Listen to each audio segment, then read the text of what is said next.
అందరికీ ప్రభు యేసుక్రీస్తు నామములో ప్రేమ వందనాలు. దేవునికి మహిమ కలుగును గాక. ఈ మార్చి నెల కొరకు ప్రభు నాకు బయలుపరిచినటువంటి వాగ్దానం మీకు చెప్పి క్లుప్తంగా దేవుని సందేశాన్ని మీతో పంచుకుంటాను. బైబిల్ గ్రంథం ఉన్న వాళ్ళందరూ పరిశుద్ధ గ్రంథాన్ని తెరిచి చూడండి. జకర్యా గ్రంథం 9వ అధ్యాయం 12వ వాక్యాన్ని చదువుకుందాం. బంధకములలో పడియుండియు నిరీక్షణ గలవారలారా, మీ కోటను మరలా ప్రవేశించుడి, రెండంతలుగా మీకు మేలు చేసేదనని నేడు నేను మీకు తెలియజేయుచున్నాను. దేవుని స్తోత్రం కలుగునుగాక. అందరూ స్తోత్రం చెప్పండి గట్టిగా, హల్లెలూయా.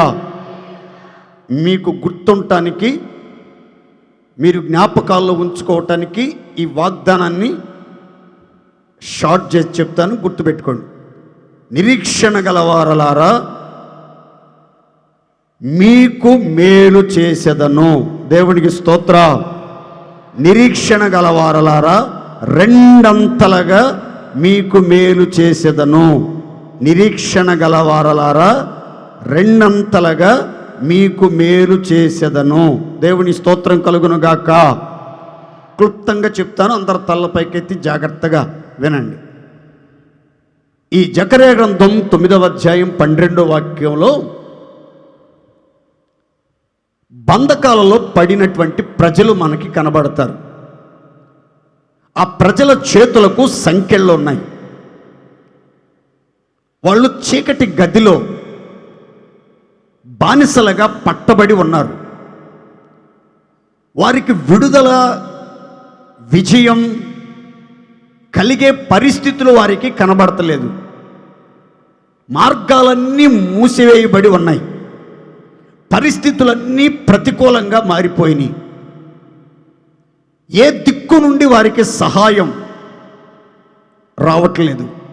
ఆదుకునే వాళ్ళు కానీ, ఆశ్చర్యకరమైన సహాయం చేసేవాళ్ళు కానీ, ఆదరించేవాళ్ళు కానీ, నేనున్నానని వెన్ను తట్టి ధైర్యపరిచేవాళ్ళు కానీ కనబడనటువంటి కల్లోల పరిస్థితుల్లో, బంధకాలలో నలిగిపోతూ విసిగి వేసారిపోతున్నటువంటి ఆ ప్రజల గుండెల్లోనట గొప్ప నిరీక్షణ, జీవముతో కూడినటువంటి నిరీక్షణ, మిగుల ఓర్పుతో కూడినటువంటి నిరీక్షణ వారు కలిగి ఉన్నారు.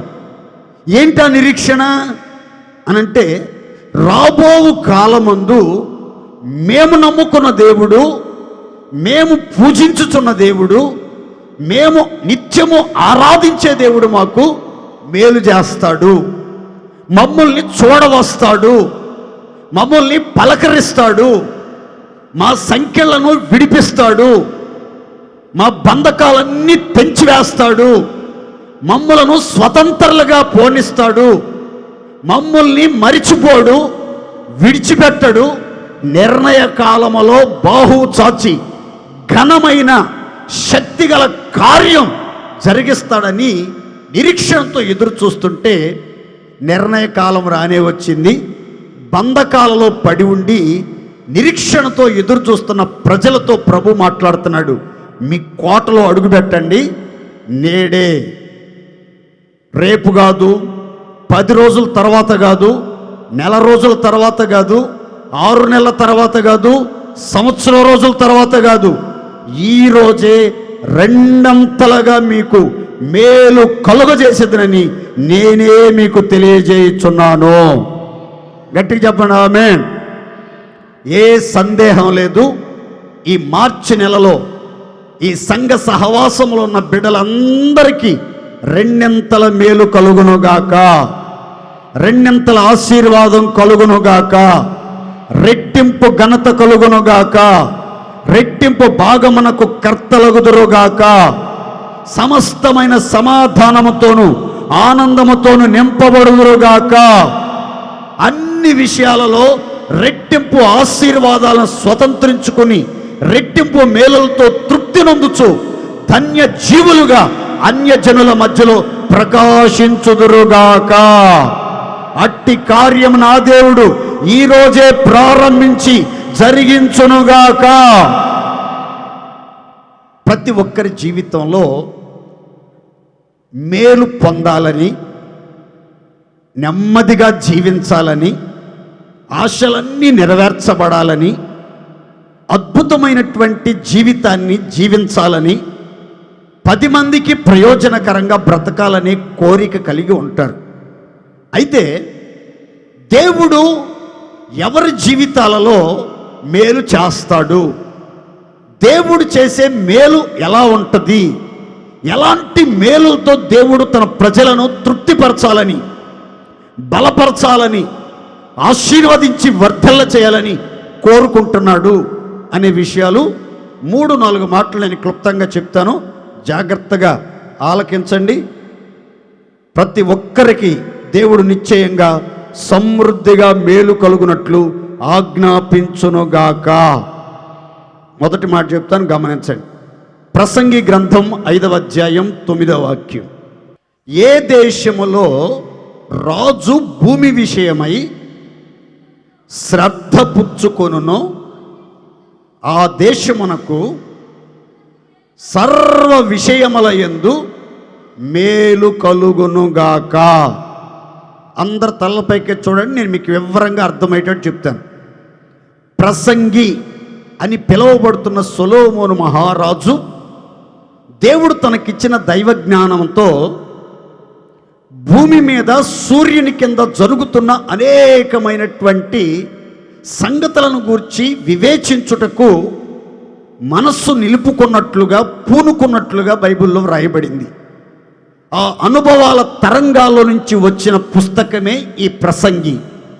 ఈ ప్రసంగి పుస్తకం తత్వజ్ఞానాన్ని నూరిపోసినట్లుగా మనకి కనబడుతుంది. ఇందులో అద్భుతమైనటువంటి ఒక చక్కని మాటను ఈ విధంగా తెలియపరుస్తున్నాడు. ఏ దేశములో, ఏ సంఘములో, ఏ కుటుంబములో, ఏ పట్టణములో రాజు భూమి విషయమై శ్రద్ధ పుచ్చుకుంటాడో, శ్రద్ధ తీసుకుంటాడో ఆ దేశానికి సర్వ విషయాలలో మేలు చేకూరుతుంది. అన్ని విషయాలలో సమృద్ధిగా దేశానికి మేలు కలుగుతుంది అని బైబిల్లో స్పష్టంగా రాయబడింది. ప్రతి ఒక్కరి జీవితంలో ఒక ఆశ ఏంటి?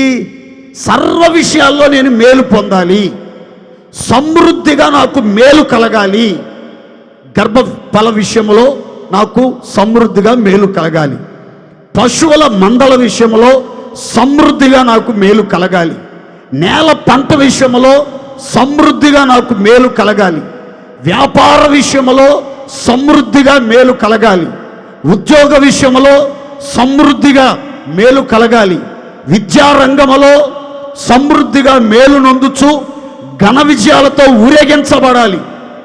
ఎక్కడ అడుగుపెట్టినా, ఏ పని పూనుకున్నా, ఎక్కడ తిరిగినా అన్ని విషయాల్లో సమృద్ధిగా మేలు పొందాలి.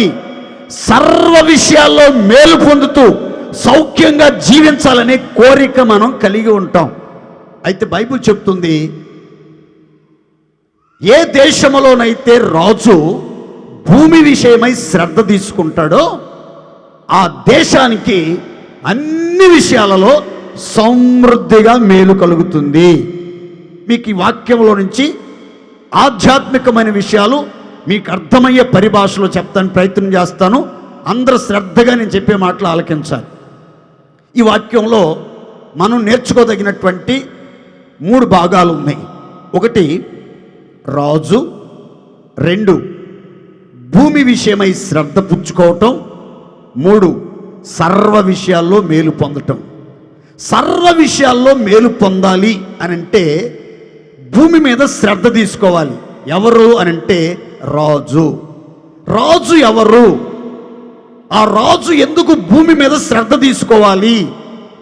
అప్పుడే ఎందుకు సర్వ విషయాల్లో మేలు చేకూరుతుంది అనే విషయాలన్నీ మీకు వివరంగా చెప్తాను, వినండి. పేతురు రాసిన పత్రికలో ఈ విధంగా రాయబడింది. ఏమనంటే, చీకటిలో నుంచి ఆశ్చర్యకరమైన వెలుగులోనికి వచ్చిన వారంతా కూడా రాజులైన యాజక సమూహము అని ఏర్పరచబడిన వంశము అని, పరిశుద్ధపరచబడినటువంటి ప్రజలు అని, దేవుని సొత్తు అని రాయబడింది. ఒక్క మాటలో చెప్పాలంటే రాజులైన యాజక సమూహం ఎవరు అనంటే చీకటిలో నుంచి ఆశ్చర్యకరమైన వెలుగునొద్దకు ఆకర్షించబడినటువంటి ప్రజల సమూహమే, ప్రజల సముదాయమే రాజులైన యాజక సమూహం. దేవుని సొత్తు, ఏర్పరచబడిన వంశం, పరిశుద్ధ జనాంగం అని పేతురు తనదైన శైలిలో స్పందించాడు. ప్రియులారా, ఎవరైతే చీకటిని, చీకటి క్రియలను, చీకటి సంబంధులను, లోకాన్ని, పాపాన్ని, విగ్రహారాధనను, దేవునికి విరోధమైన ప్రతి దుష్కార్యమును విడనాడి అన్యజనులను విడిచిపెట్టి, అన్య ఆచారాలను విడిచిపెట్టి, లోక సంబంధమైనటువంటి పద్ధతులను, సంస్కృతులను, సనాతన సాంప్రదాయాలను విడిచిపెట్టి ఆశ్చర్యకరమైన వెలుగైన యేసునొద్దకు వస్తారో వాళ్ళంతా కూడా రాజులైన యాజక సమూహం అని పిలువబడుతున్నారు. దేవునికి స్తోత్ర. రాజులంటే ఎవరంటే చీకటిని విడిచిపెట్టి వెలుగులోనికి వచ్చిన వెలుగు సంబంధులు. వెలుగు సంబంధులే రాజులు. చీకటి సంబంధులు రాజులు కాదు, రాజులు కాదు, బూజుబట్టిన వ్యక్తులు అని అర్థం. చీకట్లో ఉన్న వాళ్ళంతా బూజుబట్టిన వ్యక్తులు, వెలుగులోకి వచ్చిన వాళ్ళంతా రాజులైన యాజక సమూహం. అనగా ఒక మాటలో చెప్పాలంటే యేసు రక్తంతో కడగబడి, యేసుక్రీస్తు వారిని స్వరక్షకుడుగా అంగీకరించి, ఆత్మచేత ముద్రించబడి, దేవుని సొత్తుగా మార్చబడిన వాళ్ళంతా రాజులే. ఈ రాజులకు, ఈ రక్షించబడిన పరిశుద్ధులకు సర్వ విషయాలలో సమృద్ధిగా మేలు కలగాలి అంటే రాజులంతా ఒక కార్యం చేయాలి. ఏం చేయాలంటే భూమి విషయమై శ్రద్ధ పుచ్చుకోవాలి. దేవునికి స్తోత్ర. దేని విషయంలో శ్రద్ధ తీసుకోవాలి? భూమి విషయంలో.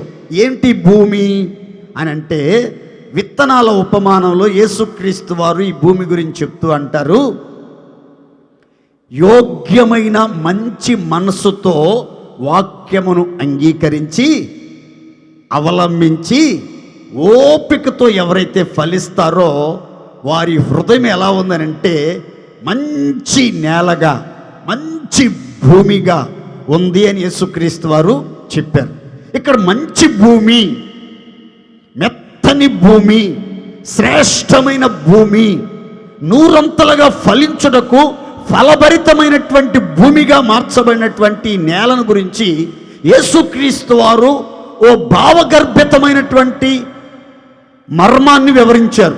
ఏంటంటే ఆ భూమి అంటే మనస్సు అనే ఒక అద్భుత సత్యాన్ని వెల్లడిపరిచారు.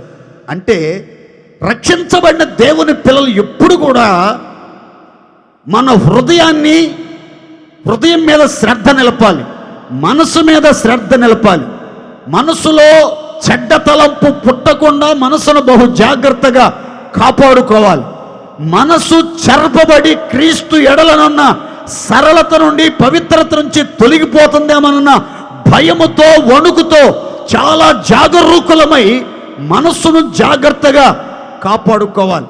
మనసులో ఎటువంటి చంచలత్వం, ఎటువంటి మార్పు జరగకుండా సెల్ఫ్ కంట్రోల్, మనసుని నియంత్రణలో ఉంచుకొనగలిగినటువంటి, స్వయం నియంత్రణ శక్తిని కలిగినటువంటి వ్యక్తులుగా ఎవరైతే తమ మనసును స్వాధీనంలో ఉంచుకుంటారో, తమ హృదయాన్ని అన్నిటికంటే ముఖ్యంగా భద్రంగా కాపాడుకోగలుగుతారో, మనస్సు మీద, హృదయం మీద, ప్రాణాత్మ శరీరాల మీద, దేవుడు నివసించే ఆలయమై ఉన్నటువంటి దేహం మీద ఎవరు శ్రద్ధ నిలుపుతారో వారందరికట దేవుడు సర్వ విషయముల యందు సమృద్ధిగా మేలు చేస్తాడు. దేవునికి స్తోత్ర.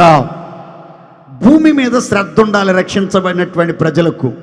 ఎందుకంటే ఈ భూమిలో కలుపు మొక్కలు మొలుస్తూ ఉంటాయి, ఈ భూమిలో గురుగులు మొలుస్తూ ఉంటాయి, ఈ భూమిలో దుష్టత్వం మొలుస్తూ ఉంటుంది, ఈ భూమిలో అసూయ, విషపు చూపు, చేదైన వేర్లు, దేవునికి విరోధమైనటువంటి దుష్ట అభిప్రాయాలు, దుష్టమైన తలంపులు, దుష్టమైన క్రియలు ప్రారంభమయ్యే ప్రమాదం ఎంతైనా ఉంది.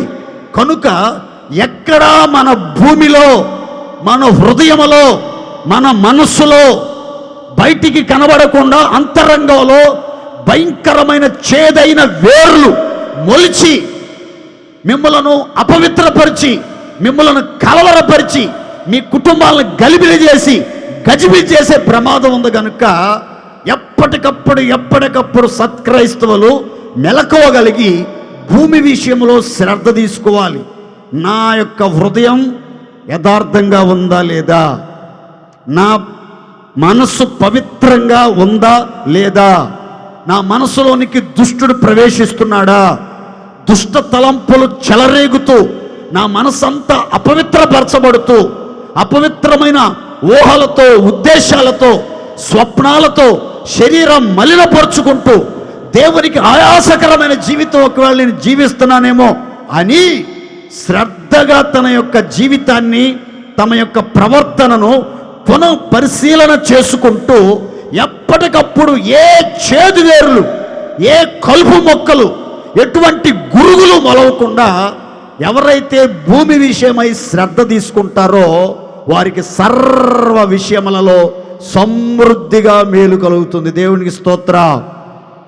భూమి విషయమై శ్రద్ధ తీసుకోలేదనుకోండి, ఈ భూమిలో బలురక్కసి చెట్లు, ముండ్ల పొదలు, బ్రహ్మదండి చెట్లు మొలిచే ప్రమాదం ఉంది. దేవుని యొక్క శాపం పొందే ప్రమాదం ఉంది. అగ్ని చేత కాల్చబడే ప్రమాదం ఉంది. కనుక అగ్నికి ఆహుతి కాకుండా, శాపగ్రస్తమైన తారాస్థాయికి దిగజారిపోకుండా, మనం పెళ్ళగించబడకుండా, దేవుని కృపలో నుంచి, దేవుని యొక్క నీడలోంచి మనం తొలగిపోకుండా మనము, మన జీవితాలు, మన కుటుంబాలు కాపాడబడి సర్వ విషయాలలో సమృద్ధిగా మేలు నొందుచు సౌఖ్యంగా జీవించి దీర్ఘాయువుతో తృప్తిపరచబడాలంటే ప్రతి క్రైస్తవుడు, ప్రతి విశ్వాసి క్షణక్షణం అనుక్షణం చేయాల్సిన కార్యం ఏంటంటే భూమి విషయమైన శ్రద్ధ తీసుకోవాలి. అనగా మన హృదయం మీద మనం బాధ్యత కలిగి ఉండాలి, మన మనస్సు మీద మనం బాధ్యత కలిగి ఉండాలి. మన మనసు పవిత్రంగా ఉందా, మన మనసు మన కంట్రోల్లో ఉంటుందా, మతి తప్పి మనం ప్రవర్తిస్తున్నామా, మతి చెడిన వ్యక్తుల్లాగా బిహేవ్ చేస్తున్నామా అనేది ఆలోచన ఎవరైతే కలిగి ఉంటారో వారికి తప్పకుండా ఈ మార్చి నెలలో సమృద్ధిగా మేలు కలుగుతుంది, సర్వ విషయాలలో మేలు చేకూరునుగాక. అందరు సంతోషంగా చెప్పండి హల్లెలూయా, హల్లెలూయా. మరొక మాట కూడా నేను మీతో చెప్తాను, జాగ్రత్తగా గమనించండి. ఇర్మియా గ్రంథం 24వ అధ్యాయం 5-6 వాక్య భాగాలు చదువుకుందాం. ఇశ్రాయేలు దేవుడైన యెహోవా ఆజ్ఞ ఇచ్చున్నదేమనగా, వారికి మేలు కలుగవలెనని ఈ స్థలము నుండి నేను కల్దీయుల దేశమునకు చెరగా పంపు యూదులను ఒకడు ఈ మంచి అంజూరపు పండ్లను లక్ష్యపెట్టునట్లు లక్ష్యపెట్టుచున్నాను. వారికి మేలు కలుగునట్లు నేను వారి మీద దృష్టి ఉంచుచు ఈ దేశమునకు మరలా వారిని తీసుకుని వచ్చి పడగొట్టక వారిని కట్టెదను, పెళ్ళగింపక వారిని నాటెదను. అందరూ చేతులెత్తి సంతోషంగా స్తోత్రం చేద్దామండి. ఇర్మియాకి ఒక దివ్యమైనటువంటి దర్శనం. దేవుడు ప్రత్యక్షమై ఇర్మియా దగ్గరకు వచ్చి మాట్లాడుతున్నాడు. ఇర్మియా, యెహోవా మందిరం ఎదుట నీకేం కనబడుతుంది అన్నాడు. అయ్యా, 2 గంపల నిండా అంజూరపు పండ్లు కనబడుతున్నాయి అన్నాడు. ఒక గంపలో ఉన్నటువంటి అంజూరపు పండ్లేమో శ్రేష్టమైనవై, తినటానికి ఆహారానికి యోగ్యమైనవిగా, కన్నులకు రమ్యంగా, చాలా కమ్మని సువాసనలు వస్తా నోరు ఊరించేటట్లుగా ఉన్నాయ్యా. మరొక గంపలో ఉన్నటువంటి అంజూరపు పండ్లేమో కుళ్ళిపోయి మిక్కిలి జబ్బుగా ఉండి దుర్వాసన కొడుతూ సమీపించడానికి కూడా భయాన్ని పుట్టించేంత వికారంగా కనబడుతున్నాయి బాబు అన్నాడు. అప్పుడు దేవుడు ఇర్మియాతో మాట్లాడుతున్నాడు, ఇర్మియా, ఒకడు ఈ మంచి అంజూరపు పండ్లను లక్ష్య పెట్టినట్లుగా చెరలో ఉన్న యూదులకు నేను మేలు చేయాలని వారిని నేను లక్ష్య పెట్టుచున్నాను. నేను వారి మీద దృష్టి ఉంచుచు చెరలో నుండి వారిని రప్పించి వారిని పడగొట్టక కడతాను, పెళ్ళగించక వారిని నాటి స్థిరపరిచి అత్యధికమైన మేలు, సమృద్ధి అయిన మేలు, సర్వ విషయాల్లో మేలు వారి కలిగేటట్లు నా దృష్టి నిలిపి అత్యధికంగా యూదులందరినీ నేను ఆశీర్వదించబోతున్నాను. దేవుని స్తోత్ర. ఇందులో మీకు అర్థమయ్యేటట్లుగా మీకు అవసరమైన ఒక చక్కని సందర్భాన్ని మీకు చెప్తాను, జాగ్రత్తగా గమనించండి. బబులోను చెర లేదా కల్దీయుల చెర అనేది యూదులకు దేవుడే అనుమతించినటువంటి చెర. దేవుడు చెప్పాడు, భూలోక నివాసులందరినీ నేను నెబుకద్రేజరు వశము చేసి ఉన్నాను. ఎవరు బబులోను కాడి కింద ఉంటారో, ఎవరు బబులోను కాడి కింద ఉంటారో, నెబుకద్రేజరు వశమున ఉంటారో వారికి నేను మేలు చేస్తాను, వారికి నేను నెమ్మదిని ప్రసాదిస్తాను, వారికి నేను విడుదల ప్రకటిస్తాను, వారి మీద నేను దృష్టి నిలుపుతాను అని చెప్పాడు. ఎవరైతే బబులోను కాడి కింద నుంచి తొలగిపోవటానికి, బబులోను రాజైన నెబుకద్రేజరు మీద తిరుగుబాటు చేయటానికి పూనుకుంటారో వారిని నేను తెగుళ్లతో మొత్తుతాను, క్షామముతో మొత్తుతాను, ఖడ్గం పాలు చేస్తాను అని భయంకరమైనటువంటి ప్రవచనాలు ప్రకటించబడ్డాయి. ఆ ప్రకటనల మధ్యలో, ఆ ప్రబోధాల మధ్యలో కొంతమంది యూదులట, ఇది దేవుడు నియమించిన చెర, ఇది దేవుడు అనుమతించిన చెర, ఆ చెరకాలం అంతా ఆ కాడి కిందే ఉండిపోదాం, బబులోను రాజు ఆజ్ఞాపించిన కార్యాలన్నీ నెరవేరుద్దాం, కష్టమైన, నష్టమైన, శ్రమ అయినా, బాధ అయినా, దుఃఖమైన, నిట్టూర్పులైనా, ఆకలి మంటలతో అల్లాడిపోవాల్సిన పరిస్థితులైనా ఆ చెర దేవుడు అనుమతించాడు గనుక, దేవుడే నిర్ణయించాడు గనుక, దేవుడే అక్కడికి మనల్ని నడిపించి బబులోనుకు అప్పగించాడు గనుక ఈ చెరలో ఉన్నంత కాలం ఓపికగా ఉందాం, నిరీక్షణతో కనిపెడదాం, ఈ బంధకాల్లో నిరీక్షణతో ఎదురు చూద్దాం, దేవుడు మనకు మేలు చేస్తాడేమో అనుకుని ఆ చెరలో సనగకుండా, దేవునికి విరోధంగా దుర్భాషలు మాట్లాడకుండా, దేవుణ్ణి దూషించకుండా, రాజ్య అధికారుల మీద తిరుగుబాటు చేయకుండా ఆ చెరలో ఉండి తమ్మును తాము పరీక్షించుకుంటూ, పరిశుద్ధపరుచుకుంటూ, తమ అపవిత్రతల నుంచి విడుదల పొందుతూ నిర్మలంగా మార్చబడినటువంటి యూదులను గురించి దేవుడు చెప్తున్నాడు. ఈ చెరలో ఉన్న వాళ్ళంతా కూడా సనగకుండా, విరోధముగా ప్రవర్తించకుండా ఆ శ్రమలన్నిటినీ హృదయపూర్వకంగా అంగీకరించి అనుభవించుచు, శ్రమల కొలిమిలో ఆదరణ పొందుతూ, శ్రమల కొలిమిలో పరీక్షించబడి పరిశుద్ధపరచబడటానికి ఇష్టపడ్డారు గనక నేను వారి యందు లక్ష్యముంచి, వారి మీద దృష్టి ఉంచి, వారికి మేలు చేయటానికి నేను పూనుకొనుచూ ఉన్నాను. దేవునికి స్తోత్ర. గట్టి చెప్పండి హల్లెలూయా. నేను ఎప్పుడు చెప్తా ఉంటాను, మరలా చెప్తున్నాను, గుర్తుపెట్టుకోండి. క్రైస్తవ జీవితం అనేది పూలపాన్పు కాదండి. క్రైస్తవ జీవితం అనేది పూలపాన్పు, ఇదొక ముండ్ల మార్గం, శ్రమల మార్గం.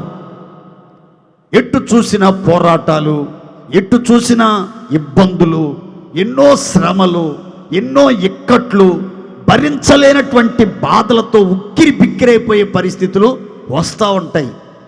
నాకే ఎందుకు ఇలా జరిగింది అనే ఆలోచనలు కూడా నిన్ను తొలిచివేసి కలవర పెడతా ఉంటాయి.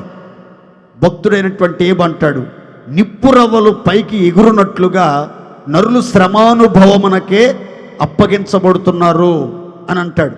అవును ప్రియులారా, నిప్పురవ్వలు ఎలాగైతే మీద పడినప్పుడు బట్టలు కాలిపోతాయో, ఒళ్ళు కాలిపోద్దో, గాయం ఏర్పడుతుందో, నొప్పి అధికమవుతుందో, కన్నీరు అధికమవుతుందో, ఏడ్పు ఆగకుండా వస్తుందో, అలాంటి ఎన్నో శ్రమలు మానవ జీవితంలో ఎదురవ్వచ్చు.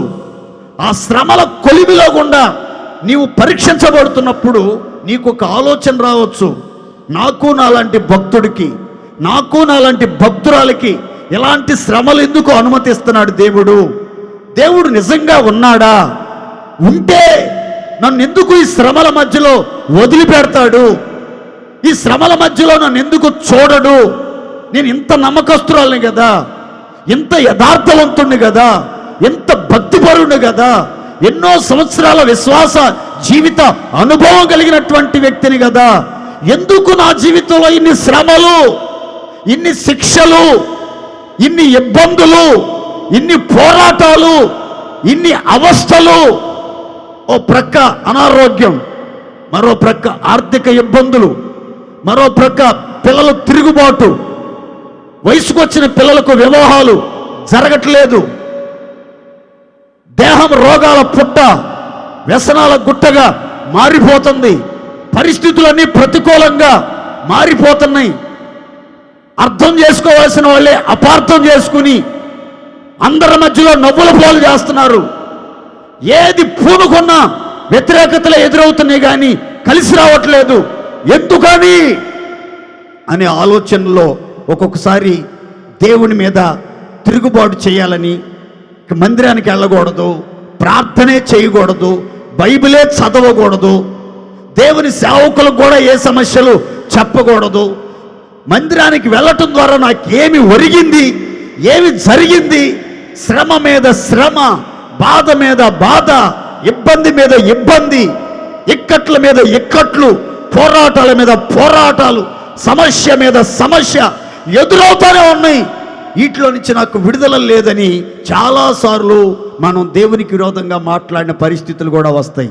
కానీ నేను చెప్తున్నాను, గుర్తుపెట్టుకోండి, దేవుని పిల్లలను దేవుడు పరీక్షించే విధానం ఏంటంటే శ్రమల కొలిమిలో, శ్రమల బడిలో ఎన్నో విలువైన పాఠాలు నేర్పిస్తాడు తన పిల్లలకు మాత్రమే. దేవునికి స్తోత్ర. గట్టిగా చెప్పండి హల్లెలూయా. పరిశుద్ధ గ్రంథం ఈ విధంగా చెప్తుంది, తన పరిశుద్ధతలో పాలు పొందవాలని దేవుడు మన మేలు కొరకే మనలకు శ్రమలకు అనుమతి ఇస్తాడు. చూడండి, చీకటి బాగా దట్టంగా ఆవరించినప్పుడు ఆకాశంలో చుక్కలు మనకి తేటగా కనబడతాయి. అలాగే సమస్యలన్నీ మనల్ని కమ్మేసుకున్నటువంటి పరిస్థితుల్లో ఒంటరిగా కృంగిపోతూ, కుమిలిపోతూ, నిరాశల చెరలో నిట్టూర్పులు విడుస్తూ, ఎవ్వరూ ఆదరించేవాళ్ళు లేనటువంటి పరిస్థితుల్లోనే నీకు దేవుడు గుర్తొస్తాడు. నువ్వు దేవునికి సమీపస్తురాలు అవుతావు, దేవునికి దగ్గరగా మార్చబడతావు, దేవుని స్పర్శను అనుభవిస్తావు, దేవుని ముఖాన్ని చూడగలుగుతావు, దేవుని స్వరాన్ని వినగలుగుతావు, దైవ కార్యాలను నువ్వు అనుభవించగలుగుతావు. కనుక శ్రమల మధ్యలో దేవుని పిల్లలు ఎవ్వరు కూడా దయచేసి సనగొద్దు, దేవునికి విరోధంగా మాట్లాడొద్దు, దేవుడు నాకు అన్యాయం చేశాడని ఎట్టి పరిస్థితుల్లో నోరు తెరిచి మాట్లాడొద్దు. హృదయపూర్వకంగా దేవుడు అనుమతించిన శ్రమలన్నిటినీ అనుభవించండి, అనుభవిస్తూనే ఉండండి. అనేక శ్రమలు అనుభవించి మనం దేవుని రాజ్యానికి సిద్ధపడాలి. అయితే ఒక మాట మాత్రం వాస్తవం అండి, పరీక్షించే దేవుడు నిన్ను నాశనమయ్యేంత వరకు, నీ జీవితం బుగ్గిపోలయ్యేంత వరకు శ్రమల కొలిమిలో పెట్టి కాలుస్తూనే ఉండడండి. చూడండి, ఒక కంసాలి ఉన్నాడు, బంగారు పనిముట్టును కానీ వెండిని కానీ పుటం వేస్తాడు అగ్నిలో. ఎంతవరకు పుటం వేస్తాడనంటే ఆ కంసాలి యొక్క ప్రతిబింబం, ప్రతిరూపం ఆ యొక్క వెండి పాత్రలో, బంగారు పాత్రలో కనబడేంత వరకు పుటం వేస్తూ ఉంటాడు. ఎప్పుడైతే తన ప్రతిరూపం స్పష్టంగా స్వచ్ఛంగా కనబడుతుందో క్షణాల్లో ఆ అగ్నిలో నుంచి వాటిని బయటికి తీయటానికి ఇష్టపడతాడు. అలా తీయలేదనుకోండి, ఆ యొక్క వెండి బంగారం కరిగిపోయే ప్రమాదం, పాడైపోయే ప్రమాదం ఉంది. అలాగే మన దేవుడు కూడా ఆయన ప్రతిబింబం మీలో వచ్చేంత వరకు, మీలో ఉన్న మస్టు, మలినం, బలహీనత, దేవునికి విరోధమైన దుష్కార్యాలని తొలగిపోయేంత వరకు, ఒకవేళ శ్రమల కొలిమిలో నానా విధములైన బాధలతో, నానా విధములైన శ్రమలతో, నానా విధములైన శోధనలతో ఒకవేళ శోధించవచ్చు. కలవరపడొద్దు, కృంగిపోవద్దు, అధైర్యపడొద్దు. దేవుడు మిమ్మల్ని దృష్టించే రోజులు రాబోతున్నాయి. దేవుడు మీ మీద లక్ష్య పెట్టే రోజులు రాబోతున్నాయి. దేవుడు మీ కుటుంబాలను కట్టే రోజులు రాబోతున్నాయి. దేవుడు మిమ్మల్ని నాటి స్థిరపరిచి మహామహిమతో నింపి అధిక మేలుతో తృప్తిపరిచి అన్ని విషయాల్లో ఆశీర్వదించే సుదినాలు, శుభదినాలు ఆరంభమగునుగాక. గట్టిగా చెబుతామండి హల్లెలూయా. శ్రమలు వస్తూ వస్తూ సిరులను మోసుకుని వస్తాయండి. సిరులను మోసుకుని వస్తాయి. మనం శ్రమలు చూసి కృంగిపోతాం, చేతగాని వాళ్ళు అయిపోతాం. శ్రమల వెనక ఉన్న అధికమైన మహిమను మనం కళ్ళారా చూచినట్లయితే మనం ఒక మాట చెప్పగలం. ఏమనంటే, నా ఎదుట ప్రత్యక్షమయ్యే మహిమ ఎదుట ఇప్పటి కాలపు శ్రమలు ఎన్నదగినవి, చెప్పండి గట్టిగా, ఎన్నదగినవి కావు. ఏ శ్రమలు అనుభవిస్తున్నా సరే, శ్రమను మించిన ఆశీర్వాదం శ్రమ వెనక తప్పకుండా ఈ మాటలు వింటున్నటువంటి వారందరూ అనుభవించుదురుగాక. దైవ సేవకుడిగా ప్రవచనాత్మకంగా చెప్తున్నాను, మీరు ఎంతగా శ్రమలు అనుభవిస్తున్నారో అంతగా దేవుని ఆదరణను అనుభవించుదురుగాక. ఎంతగా పరీక్షించబడుతున్నారో అంతగా ఆశీర్వదించబడుదురుగాక. ఎంతగా పరీక్షించబడుతున్నారో అంతగా సంతోషించుదురుగాక. ఆమేన్. అలాంటి గొప్ప కార్యాలు జరిగించడానికట దేవుడు మీ మీద దృష్టి పెట్టబోతున్నాడు. కనుక మీకు మేలు జరగాలంటే శ్రమల్లో మీరేం చేయాలంటే ఓర్పు కలిగి ఉండాలి.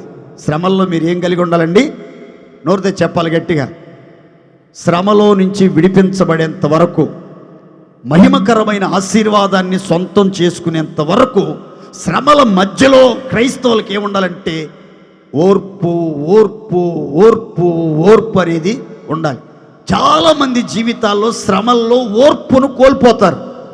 ఓర్పుని కోల్పోతారు. శ్రమలు వస్తూ వస్తూ మనిషికి ఓర్పును కలుగు చేస్తాయి. అందుకే దైవజనుడు పౌలు అంటాడు, శ్రమ పరీక్ష నిరీక్షణను కలుగజేయనని ఎరిగి క్రైస్తవులు శ్రమల యందు ఎక్కువగా ఆనందించుదురుగాక. గట్టిగా చెప్పండి హల్లెలూయా. అందరూ సంతోషంగా చెప్పాలి హల్లెలూయా. శ్రమలనేవి మనిషికి, క్రైస్తవులకి ఓర్పును, సహనాన్ని, భరించే కృపని, తట్టుకుని నిలబడే కృపని ప్రసాదిస్తాయి. ఒక భక్తుడు ఇలా అన్నాడు,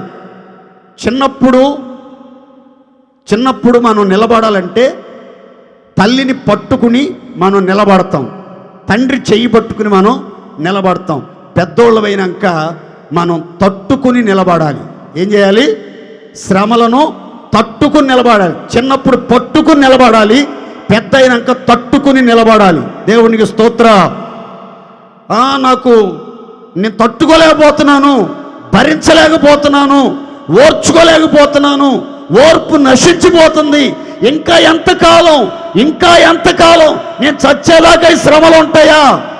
ఉండవు. నా మాటనండి, ఉండవు. ఎంతో కాలం నీవు అనుభవిస్తున్న శ్రమలు ఉండవు. నిశ్చయంగా మంచి రోజులు మీరు చూడబోతున్నారు. శ్రమల కొలిమిలో నలిగిపోతూ కాల్చబడుతూ ఉన్న మిమ్మలను దేవుడు దృష్టించి శ్రమల కొలిమిలో నుంచి విడిపించి గొప్ప ఆదరణతో మిమ్మల్ని తృప్తిపరిచి మహామహిమతో నింపునుగాక. గట్టి చెప్పండి హల్లెలూయా.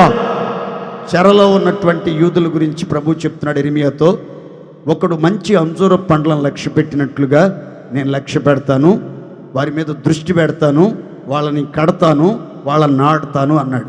మరో గంపలో ఉన్నటువంటి అంజూర పండ్ల గురించి ప్రభు చెప్పాడు, ఆ పండ్లన్నీ కుళ్ళిపోయినాయి కదా, ఆ పండ్లన్నీ జబ్బుగా కనబడుతున్నాయి కదా, ఆ పండ్లన్నీ దుర్వాసన కొడుతున్నాయి కదా, వాటిని నేను లక్ష్య పెడతలేదు, వాటికి కీడు జరగబోతుంది అన్నాడు. అంటే కొంతమంది జీవితాల్లో శ్రమల మధ్యలో కొందరి జీవితం కంపుగొట్టిపోతూ ఉంటుంది, కుళ్ళిపోతూ ఉంటుంది, రూపాన్ని కోల్పోతూ ఉంటారు, విశ్వాసాన్ని కోల్పోతూ ఉంటారు, భక్తిని కోల్పోతూ ఉంటారు, పరిశుద్ధ జీవితాన్ని కోల్పోతూ ఉంటారు, స్థిరత్వాన్ని కోల్పోతూ ఉంటారు.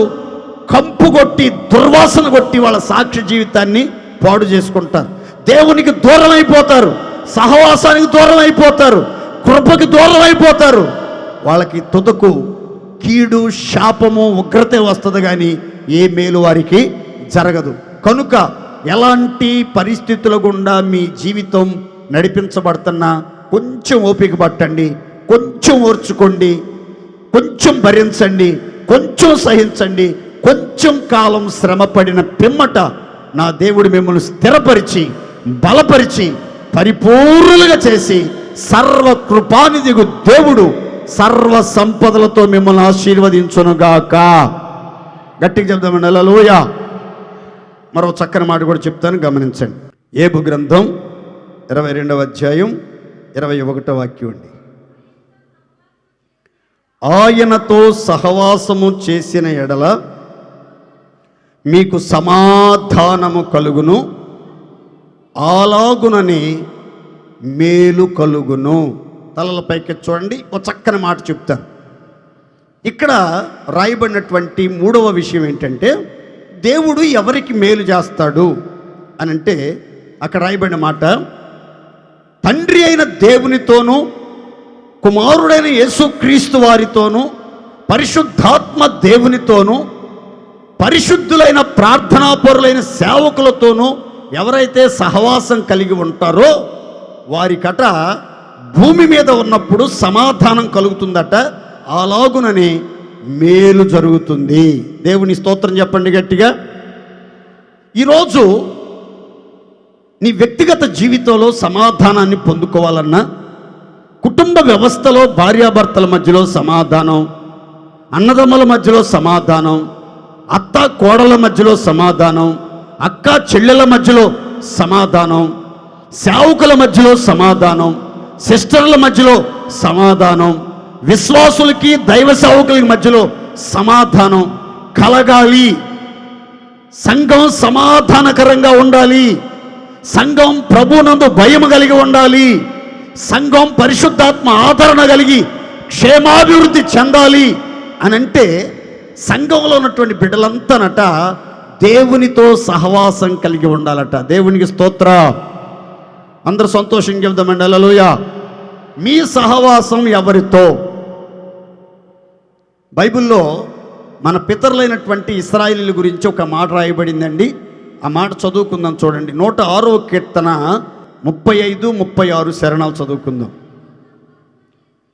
వారు అన్యజనులతో సహవాసము చేసి వారి క్రియలు నేర్చుకొనిరి, వారి విగ్రహములకు పూజ చేసిరి, అవి వారికి ఉరియాయను. తలపైకి చూస్తారా? ఇశ్రాయేలీయులు ప్రయాణములో ఉన్నప్పుడు అన్యజనులతో సహవాసం చేశారట. విమోచించబడిన ప్రజలతో కాకుండా, పరిశుద్ధపరచబడినటువంటి పరివారంతో కాకుండా, ప్రార్థనాపరులతో కాకుండా, యథార్థవంతులతో కాకుండా, జ్ఞాన సంపన్నులైనటువంటి వ్యక్తులతో కాకుండా అన్యజనులతో సహవాసం చేశారట. సహవాసం చేస్తే ఏం ఒరిగింది వాళ్ళకి అని అంటే, బైబిల్ ఈ విధంగా చెప్తుంది, వారు అన్యజనులతో సహవాసం చేసి వారి క్రియలు నేర్చుకునిరి, వారి విగ్రహములకు పూజ చేసిరి, అవి వారికి ఉరిగా మార్చబడెను. ఉరిగా, కొంతమంది రక్షించబడినటువంటి బిడ్డలు వెలుగు సంబంధులైనటువంటి వారు వెలుగు సంబంధులతో సహవాసం చేయాలి, కానీ చీకటి సంబంధులతో సహవాసం చేస్తారు. జీవము కలిగిన దేవుని సంఘానికి వచ్చి విగ్రహాలతో పొందిక పెట్టుకుంటారు. అవిశ్వాసులతో విచ్చోడిగా తిరుగుతూ ఉంటారు. వ్యభిచారులతో తిరుగుతూ ఉంటారు. త్రాగుబోతులతో సహవాసం చేస్తూ ఉంటారు. వ్యభిచారులతో సహవాసం చేస్తూ ఉంటారు. తిండిపోతులతో సహవాసం చేస్తూ ఉంటారు. సినిమా చుట్టూ తిరిగే వాళ్ళతో, సీరియల్ చూసే వాళ్ళతో, మోసం చేసే వాళ్ళతో, అబద్ధాలు మాట్లాడే వాళ్ళతో, అక్రమంగా దాచుకునే వాళ్ళతో సహవాసం చేస్తూ ఉంటారు. బైబిల్ అంటుంది అన్యజనులతో సహవాసం చేస్తే ఎంత ప్రమాదమో చూడండి. వాళ్ళ క్రియలు నేర్చుకున్నారట. ఆ తర్వాత ఏం చేశారు?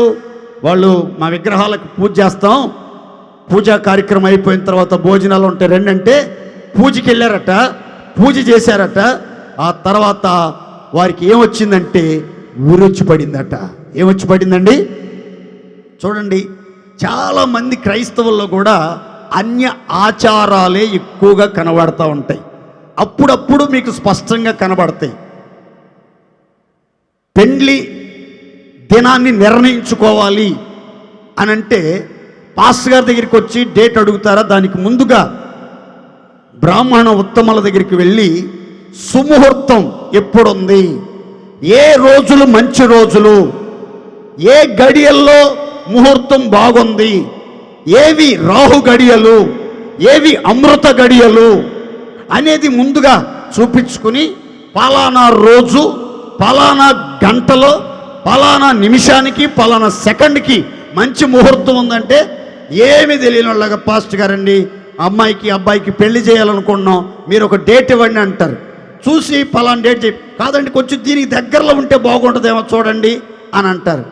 సరేనని చెప్పి ఆ డేట్ పెట్టి ఈ సమయానికైతే బాగుంటుందేమో చూడండి అని అంటారు. ఇల్లు శంకుస్థాపన చేసేటప్పుడైనా, పెళ్ళిళ్ళు చేసేటప్పుడైనా, పెళ్లి పత్రికలు వేయించిన తర్వాత పెళ్లి కార్డులకి 4 మూలలా పసుపు రాయటం, పెళ్లి బట్టలకి కాలర్ దగ్గర పసుపు రాయటం, నలుగులు వేయటం, ఇలాంటి కార్యక్రమాలన్నీ ఎక్కడి నుంచి నేర్చుకున్నారు వీళ్ళు అనంటే అన్యులతో సహవాసం చేసి వాళ్ళ క్రియలు నేర్చుకుంటున్నారు. అంతెందుకండి, అంతెందుకు మనం ప్రయాణం చేస్తున్నప్పుడు కుక్కో పిల్లో విధవరాలో ఎదురొచ్చిందనుకోండి, ఎవరైనా ప్రయాణమై వెళ్తున్నప్పుడు తుమ్మొచ్చి గట్టిగా తుమ్మారనుకోండి, ఇక ప్రయాణాలు ఆపేస్తారు. పెళ్లి చూపులకు వెళ్ళాలనుకున్నారు, ఉద్యోగానికి ఇంటర్వ్యూకి వెళ్దాం అనుకుని బయలుదేరారు. ఆ రోజు ఇంటర్వ్యూకి వెళ్తే చక్కగా ఉద్యోగం వచ్చేది. ఆ రోజు పెళ్లి చూపులకు వెళ్తే ఆ పెళ్లి ఖరారయ్యేది దేవుని సంకల్పం చొప్పున. కానీ ఎవడో తుమ్మాడని, ఏదో మనిషి ఎదురొచ్చిందని, ఏదో కుక్కలు ఎదురుపడ్డాయని, పిల్లులు ఎదురొచ్చినాయని అనవసరంగా ఆగిపోయారు. ఆ సంబంధాలు తెగిపోయినాయి. ఈ అలవాట్లన్నీ ఎక్కడి నుంచి వచ్చినాయి అంటే అన్యజనులతో సహవాసం చేసి వారి క్రియలు నేర్చుకుంటున్నారు. ఆకాశంలో ఉరుములు వచ్చినాయి అనుకోండి, పెద్దగా కేకలేస్తారు, అర్జున అర్జున అర్జున అని. ఆడేవుడు మనకు అర్థమై సావదు. కరెంటు పోయి వచ్చిందనుకోండి, వెంటనే అని ముద్దులు పెడతారు. మరి ఎక్కడ ముద్దులో మనకు అర్థమై సావదు. నెల పొద్దు పొడిచిందనుకోండి, వెంటనే బంగారం తీసుకుని కళ్ళకి అద్దుకుంటారు. లేకపోతే కర్రి కూతుర్ని, ఎత్తుపళ్ళ కూతుర్ని పిలిచి దాని పొళ్ళు చూస్తాడు. దాని పొళ్ళు సెంటిమెంటు, దాని ఎత్తుపళ్ళు చూస్తేనే కలిసి వచ్చిందని సెంటిమెంటు. అందుకని ఆ కర్రిదాన్ని పిలిచి అమ్మాయి నువ్వు రామాయి అని అప్పుడు దాకా కళ్ళు గట్టిగా మూసుకుని నల్ల కూతురు ఎత్తుపళ్ళ కూతురు వచ్చేదాకా ఎదురు చూసి అప్పుడు ఆ అమ్మాయి రాగానే ఈ అనమంటాడు. ఈ అనగానే ఆ పొళ్ళు చూసి అంత కలిసి వచ్చి వెళ్తాడు. ఎక్కడో బైక్ లారీ గుద్దుతాడు, పడిపోతాడు. హాస్పిటల్లో చేర్పిస్తారు. ఈ అలవాట్లన్నీ ఎక్కడి నుంచి వచ్చి పడ్డాయి? అన్యజనులతో సహవాసం చేసి వారి క్రియలు నేర్చుకుంటున్నారు. జాగ్రత్త ప్రియులారా, నీ సహవాసం ఎవరితో?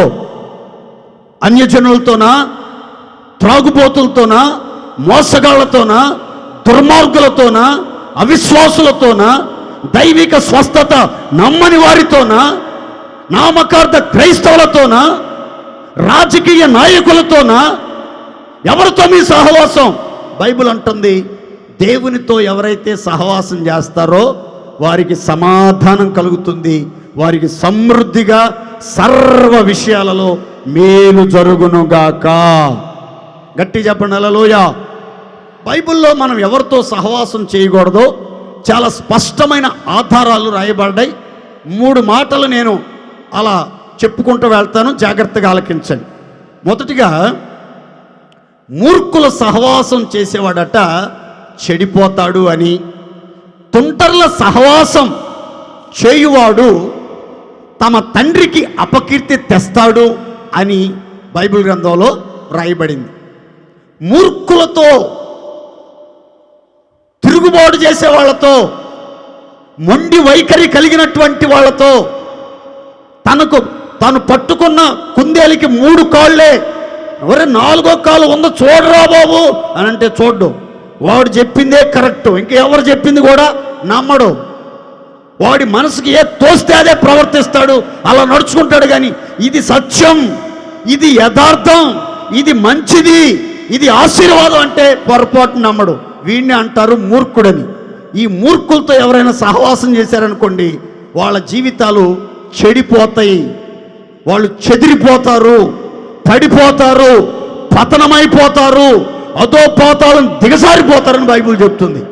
మరో చోట సామెతల గ్రంథకర్త అంటాడు, తొంటరులతో సహవాసం చేసేవాడు తన తండ్రికి అపకీర్తి తీసుకొస్తాడు. ఏ కీర్తి? అపకీర్తి. ఈ రోజున ఎంతోమంది పిల్లలు తల్లిదండ్రుల కీర్తి ప్రతిష్టలను మంటగలుపుతున్నారు. పరువు ప్రతిష్టలకు భంగం కలిగే విధంగా ప్రవర్తిస్తున్నారు. కారణం ఏంటంటే తొంటరుల సహవాసం, మూర్ఖుల సహవాసం, అన్యజనుల సహవాసం, సోమరుల సహవాసం, పాపిష్టి ప్రజలతో సహవాసం, సకల దుర్గుణాలు కలిగినటువంటి వాళ్ళతో సహవాసం, పనికొచ్చే వాళ్ళతో, ప్రార్థనాపరులతో, పరిశుద్ధులతో, ఆత్మ సంబంధులతో, వెలుగు సంబంధులతో సహవాసం కలిగి ఉండరు. దేవునితో సహవాసం చెయ్యరు. ఎప్పుడు చూసినా తొంటరులతో, అల్లరి జనాంగముతో, మూర్ఖులతో, వ్యసనాలకు బానిసలైనటువంటి వారితో సహవాసం చేస్తూ ఉంటారు. వాళ్ళ క్రియలు అలవర్చుకుని చెడిపోతూ, పడిపోతూ కుటుంబ పరువు ప్రతిష్టలకు భంగం వాటిల్లేటట్లుగా ప్రవర్తిస్తారు. నా మాటనండి, బైబిల్ చెప్తుంది, దేవునితో గనక సహవాసం మీరు చేయటం మొదలుపెట్టారంటే మీ కుటుంబాలు ఎప్పుడు కూడా చెక్కు చెదరని సమాధానం ఉంటుంది. అన్ని విషయాలలో సమృద్ధిగా దేవుడు మీ కుటుంబాలకు మేలు చెయ్యునుగాక. గట్టిగా చెప్పండి హల్లెలూయా. దేవునితో సహవాసం అంటే ఏంటంటే ప్రార్థనా జీవితం కలిగి ఉండటం. ప్రతిరోజు లేచిన వెంటనే దేవుని స్వరూప దర్శనంతో ఆశ తీర్చుకోవటం. ఉదయకాలంలో వేకువజాము లేచి దేవునితో మాట్లాడాలి, దేవుని దివ్య దర్శనం చూడాలి, దేవుని స్వరాన్ని వినాలి, దేవుని వాక్యాన్ని చదవాలని ఆ ఆకాంక్ష, ఆ కోరిక ఎవరైతే కలిగి ఎక్కువగా తండ్రి సన్నిధిలో యేసయ్య పాదాల మీద పడి ప్రార్థనా జీవితం కలిగి దేవుని ఆలోచన కొరకు కనిపెడుతూ ఉంటారో వాళ్ళు దేవుని సహవాసంలో ఉన్నట్లు. ఆ సహవాసం కలిగినటువంటి వారికి ఎప్పుడు వారి కుటుంబాల్లో సమాధానం ఉంటుంది. అశాంతి, ఆవేదన, అనైక్యత, గలిబిలి, కలవరం, కన్నీళ్లు, శాపం ఏ మాత్రం వారి ఇంటి వాతావరణంలో కనబడదు. ఎప్పుడు చూసినా గొప్ప సమాధానం, గొప్ప సంతోషం, సమృద్ధి అయిన మేలులతో కుటుంబాలు తృప్తిపరచబడతాయి. కనుక ప్రియులారా, మీరు ప్రతిరోజు సమయం దొరికినప్పుడల్లా దేవునితో సహవాసం చేయండి, యేసయ్యతో సహవాసం చేయండి, పరిశుద్ధాత్మునితో సహవాసం చేయండి, పరిశుద్ధులైన ప్రార్థనాపరులతో సహవాసం కలిగి నడిపించబడండి.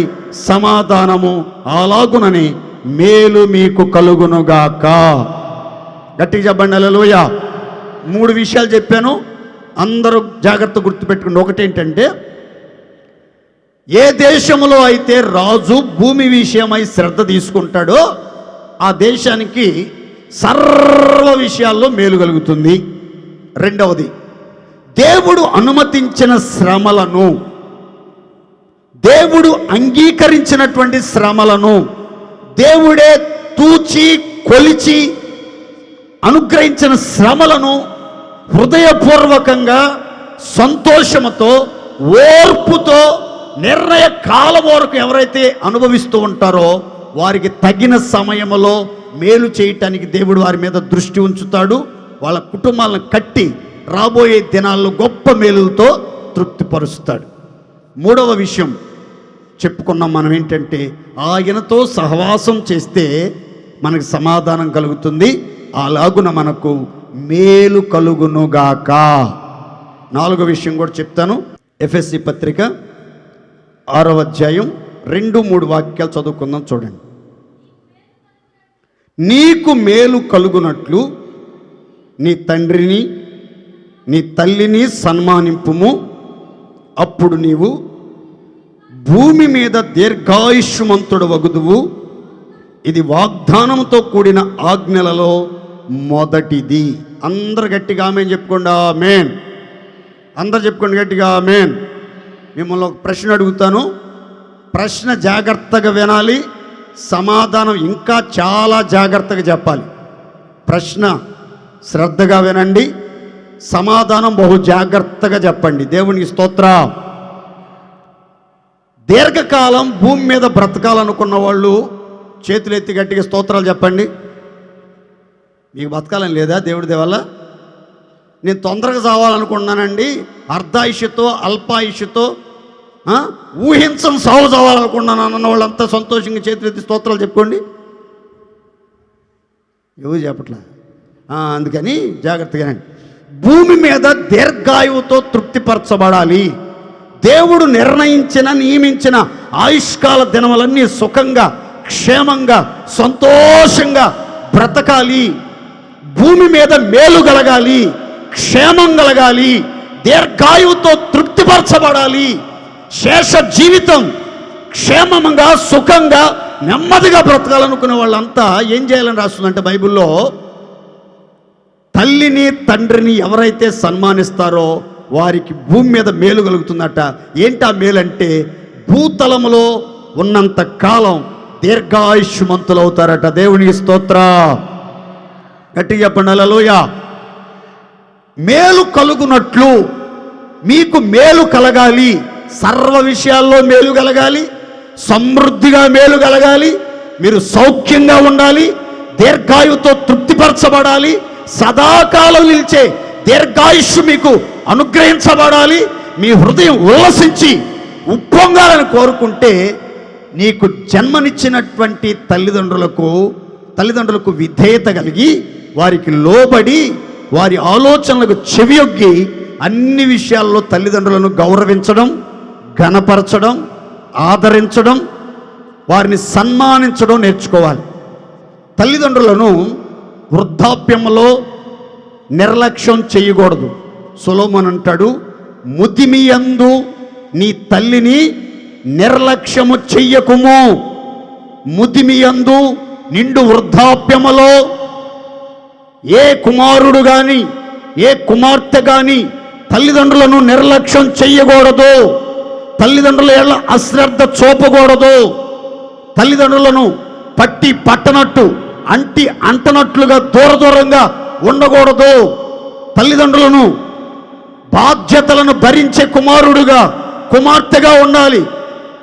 ప్రతిరోజు వృద్ధాప్యం తల్లిదండ్రుల దగ్గరికి వెళ్ళి, అమ్మా ఆరోగ్యం బాగుందా, నాన్నగారు ఆరోగ్యం బాగుందా, తింటున్నారా, స్నానం చేశారా, మంచి బట్టలు ఉన్నాయా లేదా, మీరు సంతోషంగా ఉండగలుగుతున్నారా, దుఃఖంగా ఉంటున్నారా, వాళ్ళతో కొంచెం సేపు సంభాషించి వాళ్ళను ఆదరించి వాళ్ళని ధైర్యపరిచి, మేమున్నంత వరకు మీకు ఏ డోకా లేదు, మీరు మమ్మల్ని ఎలా పెంచారో, ఎలా పోషించారో, ఎలా మా అవసరాలు తీర్చారో, మేము ఈ స్థితిలో ఉండటానికి మీరు ఎలా కారకులయ్యారో మేము బాగుగా ఎరుగుదుము.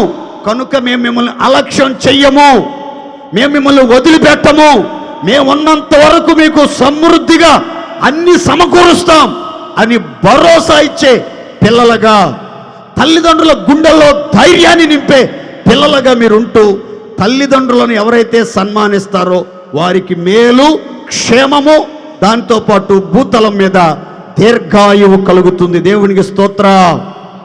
కొంతమంది ఉంటారండి, అప్పుడప్పుడు వస్త్రదానాలు చేస్తూ ఉంటారు, బయటికి వెళ్ళి అన్నదానం చేస్తూ ఉంటారు, సరుకులు దానం చేస్తూ ఉంటారు, పుస్తక దానం చేస్తూ ఉంటారు. కానీ తల్లిని ఏ రోజు ప్రేమతో పలకరించడి పనికి మాలినాడు. తల్లికి ఏ రోజు పట్టెడన్నం పెట్టడు. తల్లి ఆరోగ్యంగా ఉందా లేదా, ఏదైనా మందులు అవసరమా, ఆహారం వండుకోలేని పరిస్థితిలో ఉంది, నేనే అవసరమైతే వండి నా తల్లిని పోషిస్తాను, నా తల్లికి భరోసాగా నిలబడతానన్న ఆలోచన రాదు.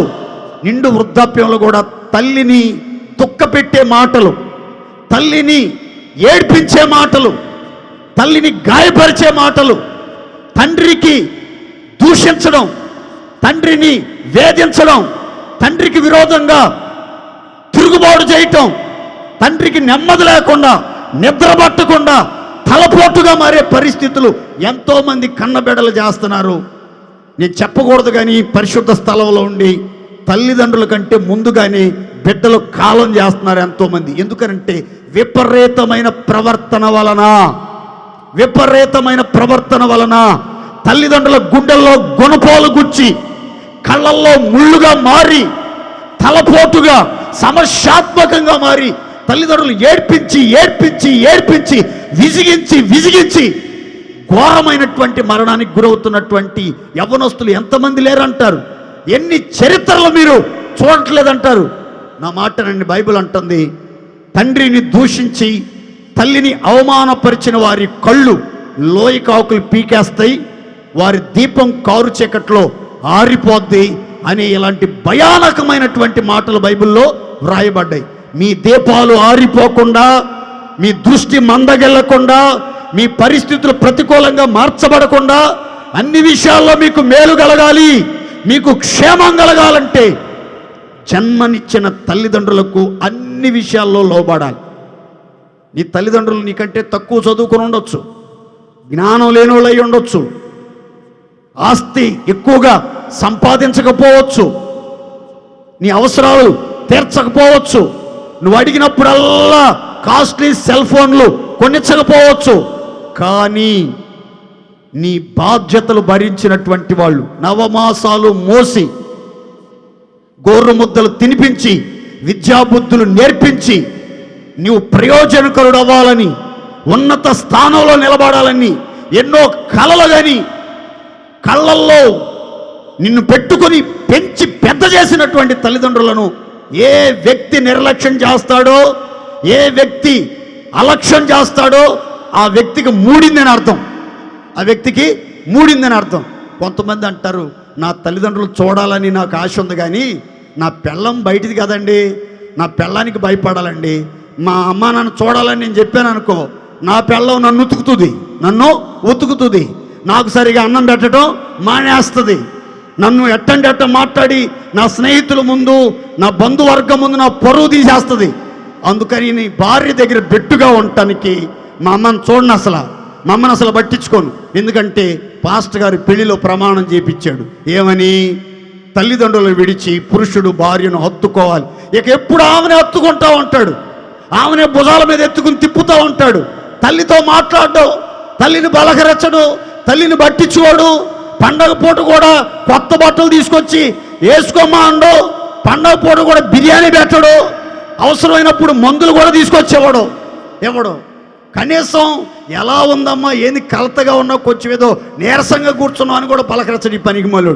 ఎప్పుడు పోద్దా అనుకోని ఎదురు చూస్తూ ఉంటాడు, ఎప్పుడు పోద్దని ఎదురు చూస్తూ ఉంటాడు. నీ పిల్లలు కూడా నీ వేషాలని గమనించి, మా బాబు ఎప్పుడు చస్తాడా, మా అమ్మ ఎప్పుడు చచ్చిద్దా, మా నాయనమ్మని చంపేశారు, మా తాతయ్యని చంపేశారు, తిండి పెట్టకుండా, ఇంట్లో ఉంచకుండా పంచిపాళిలో కుక్కి మాంసంలో వాడేశారు, అక్కడ బాత్రూమ్ కూడా సరిగా గడిగేవాళ్ళు కాదు, వాళ్ళ స్నానం కూడా చేపించేవాళ్ళు కాదు. వీళ్ళకి కూడా వృద్ధాప్యం రాకుండా పోదు, వీళ్ళని కూడా ఘోరంగా చంపకుండా నేను వదిలిపెట్టను అనుకుని కుర్రోడు ఇప్పటి నుంచి ఎదురు చూస్తూ ఉంటాడు. మీరు విత్తిందే కోసుకుంటారు కానీ కొత్తదేమీ రాదు దేవుడి దేవల్ల, దేవుని స్తోత్ర. కనుక మీరు మంచి విత్తితే మంచే కోస్తారు, కనికరం చూపితే కనికరం కలిగిన తీర్పే మీరు పొందుతారు. దయగలవానికి మరలా దయ చూపించబడుతుంది, నీళ్లు పోసే వాళ్ళకి మరలా నీళ్లు పోయబడతాయి, ఆహారం పెట్టే వాళ్ళకి మరలా ఆహారం పెట్టబడుతుంది. నువ్వు ఏ కొలతతో కొలుస్తావో అదే కొలతతో నీ ఒడిలో కుమ్మరించబడునుగాక. ఇప్పుడు ఇంతకీ మీకు మేలు కలగాలంటే, మీకు దీర్ఘాయువు కలగాలంటే మీరు ఏం చేయాలి? తల్లిదండ్రుల్ని త్వరగా పైకి పంపించాలి. ఏం చేయాలి? ఏం చెప్పరు? ఎంత త్వరగా పైకి పోతే అంత తొందరగా ఆస్తి పంచుకోవచ్చు, అంత తొందరగా ఆస్తిని హరించి వేసి వేయచ్చు అని కొంతమంది ఎదురు చూస్తూ ఉన్నారు. ఉమ్మడి ఆస్తి అంటారు, ఉమ్మడి కుటుంబం అంటారు, మమ్మల్ని స్వేచ్ఛగా బతకనీరు, మేము తినాలనుకున్నది తిన్నీరు, మేము ఉండాలనుకున్నది ఉండేటట్లుగా ఉండనీయట్లేదు, ఎప్పుడు పోతా అని ఎదురు చూస్తారు. ఎప్పుడు పోతారు? విచిత్రం ఏంటంటే వాళ్ళకంటే వీళ్ళే ముందు పోతారు. దేవుడి దేవల్ల వాళ్ళకంటే ముందు వీళ్ళే పోతారు. అందుకని నా మాటనండి, తల్లిదండ్రులను ఎట్టి పరిస్థితుల్లో చిన్న చూపు చూడటం, నిర్లక్ష్యం చేయటం, నీ దగ్గర ముసలాసన వస్తుంది అని అంటాం చేయకూడదు. నువ్వు ముసలోడు అవ్వవా? ఈరోజు కోడలు, రేపు అత్త, అంతేనా కాదా? ఈరోజు కోడలు, రేపు అత్త, ఎల్లుండి అమ్మమ్మ, నాయనమ్మ, ఆ తర్వాత జేజమ్మ అవుతుంది. అంతేగాని ఎప్పుడు ఇట్లాగే వీడు ముసలోడే కాకూడదు, ఇది ముసలిదే కాకూడదు, ఎప్పుడు యవ్వనం తొణికిసలాడుతూ ఉండాలి అని ఏమి మీరు కోరుకున్నది నిలబడదు. దేవుడి దేవాల దేవునికి స్తోత్ర. ఇది దశల వారీగా జీవితం మార్పు చెందుతూ ఉంటుంది. కనుక ప్రియులారా, తల్లిదండ్రులను ఏ ఒక్కరూ నిర్లక్ష్యం చేయొద్దు, చులకనగా చూడొద్దు, వాళ్ళని వేధించొద్దు, హింసించొద్దు, దూషించొద్దు, దుర్భాషలు మాట్లాడొద్దు, అవమానపరచొద్దు, వాళ్ళ మీద చెయ్యి చేసుకోవద్దు. చాలా జాగ్రత్తగా పెద్దలను గౌరవించడం, ఘనపరచడం, సన్మానించడం నేర్చుకోండి. భావి తరాలలో మీరు ఆశీర్వాదకరంగా ఉంటారు. దీర్ఘాయువుతో మీరు తృప్తిపరచబడుదురుగాక. రోమాపత్రిక 13వ అధ్యాయం 3, 4, 5, 6, 7 వాక్యాలు. ప్రభుత్వము చేయువారు చెడ్డ కార్యములకే గాని మంచి కార్యములకు భయంకరులు కారు. ఈ మాటను గమనించండి. నీకు మేలు కలుగుటకు అధికారులు దేవుని పరిచారకులు, వారికి భయపడక ఉండగోరితివా? మేలు చేయి, అప్పుడు వారి చేత మెప్పు పొందుదువుగాక. నీవు చెడ్డది చేసిన ఎడల భయపడు, వారు ఓరకనే ఖడ్గమును ధరింపరు. కీడు చేయు వారి మీద ఆగ్రహము కోపము చూపుటకై వారు ప్రతీకారము చేయు దేవుని పరిచారకులు. కాబట్టి ఆగ్రహ భయమును బట్టి కాక మనస్సాక్షిని బట్టి లోబడి ఉండుట ఆవశ్యకము. ఎలయనగా వారు దేవుని సేవకులై ఉండి ఎల్లప్పుడూ ఈ సేవ ఎందే పని కలిగి ఉందురు. ఇందుకే కదా మీరు పన్ను కూడా చెల్లిస్తున్నారు. కాబట్టి ఎవరికి పన్నో వారికి పన్ను, ఎవరికి సుంకమో వారికి సుంకం చెల్లించండి. ఎవరి ఎడల భయపడాలో వానికి భయపడండి. ఎవరి యందు సన్మానం ఉండాలో వారి ఎడల సన్మానం కలిగి అందరి రుణాలు తీర్చండి. దేవునికి స్తోత్ర. కొంచెం ఒకసారి గట్టి చప్పట్లు కొట్టి దేవుని మహిమపరచండి. చివరి మాట చెప్తాను, జాగ్రత్తగా వినండి. ప్రభుత్వం ఉంది, గవర్నమెంట్లో కొన్ని శాఖలు, కొన్ని విభాగాలు ఉంటాయి. ఆ ప్రభుత్వ అధికారులంతా కూడా చెడ్డ కార్యాలకే భయంకరులు కానీ మంచి కార్యాలకు భయంకరులు కాదట. అలాగే సహవాసంలో ఈ సంఘం అనేది కూడా ఒక ప్రభుత్వం, మందిరం అనేది కూడా ఒక అసెంబ్లీ, ఇది ఒక న్యాయ సభ, ఇది నీతిమంతులు కూర్చునే ఒక న్యాయ సభ. ఈ సభలో, ఈ ప్రభుత్వములో, ఈ యంత్రాంగములో ఉన్నటువంటి వారందరికీ కూడా మేలు చేయటానికి అధికారులుగా నియమించబడినటువంటి వాళ్ళు ఎవరంటే దేవుని పరిచారకులైన దైవ సేవకులు. దేవునికి స్తోత్ర. దైవ సేవకులు పని కలిగి ఉన్నారు ఎల్లప్పుడూ, రాత్రి పగలు. ఎందుకు అనంటే మందిరానికి వచ్చే ప్రజలందరికీ మేలు జరగాలి, మందిరానికి వచ్చే ప్రజలంతా ఆశీర్వదించబడాలి, మందిరానికి వచ్చే ప్రజలంతా ఆనందంగా జీవించాలి, మందిరానికి వచ్చే ప్రజలంతా క్షేమంగా బ్రతకాలి, మందిరానికి వచ్చే ప్రజలకు ఆదరణ కలగాలి, మందిరానికి వచ్చే ప్రజలంతా ఆత్మీయ జీవితంలో అభివృద్ధి చెందాలి. ఎప్పుడు సేవకుల యొక్క ఆలోచన ధోరణి ఇదే. అయితే బైబిల్ చెప్తుంది, ఈ దేవుని పరిచారకులకు మీరు భయపడకుండా ఉండాలి, ఈ సేవకుల ద్వారా మెప్పు పొందాలి, సేవకుల ద్వారా ఘనపరచబడాలి, సేవకుల యొక్క ప్రశంసలు అందుకోవాలి, సేవకుల దృష్టిలో ఒక మంచి అభిప్రాయాన్ని సొంతం చేసుకోవాలనుకునే వాళ్ళు కీడు చేయకూడదట. సంఘ బిడ్డలకు కానీ, సేవకులకు కానీ, విశ్వాసులకు కానీ, ఇరుగు పొరుగు వాళ్ళకు కానీ, ఆత్మీయులకు కానీ, అన్ని జనులకు కానీ ఎవరికి కీడు చేయకూడదట. ఎందుకు దైవ సేవకులు ఖడ్గాన్ని ధరిస్తారు? వాక్యమనే కత్తిని చాతబట్టి కత్తిని సంఘం మీద ఆడిస్తున్నారు. ఎందుకు ఆగ్రహాన్ని ప్రదర్శిస్తున్నారు అనంటే, నువ్వు కీడు చేస్తున్నావు గనక ఆగ్రహాన్ని చూపుటకు దేవుని సేవకులు, దేవుని అధికారం పొందినటువంటి పరిచారకులు ఖడ్గాన్ని ధరిస్తున్నారు, ఆగ్రహాన్ని ప్రదర్శిస్తున్నారు. అలా కాకుండా సేవకుడు ఆగ్రహపడకూడదు, కోపాన్ని ప్రదర్శించకూడదు, ఖడ్గాన్ని ధరించకూడదు. మనకు మెప్పు కలగాలి, మనల్ని సన్మానించాలని కోరుకున్నారనుకోండి, బైబిల్ చెప్తుంది ఎప్పుడు మేలు చేయి. సంఘ బిడ్డలకు, విశ్వాస గృహానికి, పరిశుద్ధులకు, లేని వారికి అందరికీ మేలు చేయండి. కీడు చేశారనుకోండి, సేవకులు ఏం చేస్తారంటే ఖడ్గం ధరిస్తారు, ఆగ్రహాన్ని చూపుతారు. కనుక ప్రియులారా, మీకందరికీ మేలు కలగటానికి చివరిగా అధికారాన్ని పొందారు దేవుని పరిచారకులైన దైవ సేవకులు. దేవునికి స్తోత్ర.